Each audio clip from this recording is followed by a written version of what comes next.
అండి అందరికీ నమస్తే. నేను ఈరోజు గ్రీన్ పలావ్ చేసి చూపించబోతున్నాను.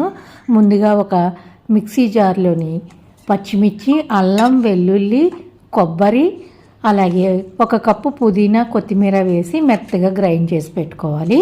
ఒక కడాయి పెట్టుకుని నెయ్యి వేసుకోవాలి. దీనికి నెయ్యి బాగుంటుంది. నెయ్యి వేసుకుని మనం పలావ్ దినుసులు వేసుకోవాలి ముందుగా. అలాగే జీడిపప్పు కూడా వేసుకుని వేయించుకుని ఒక ఉల్లిపాయ సన్నగా తరిగి వేసుకుని వేయించుకోవాలి. తర్వాత మనం పేస్ట్ చేసి పెట్టుకున్న మిశ్రమాన్ని వేసుకుని అలాగే పచ్చి బఠానీ కూడా వేసుకుని పచ్చి వాసన పోయే వరకు వేయించుకోవాలి.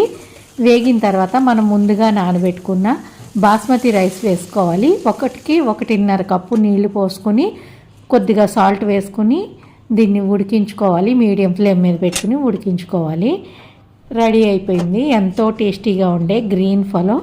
పిల్లల లంచ్ బాక్స్కి ఇది చాలా బాగుంటుంది. తప్పకుండా ట్రై చేయండి.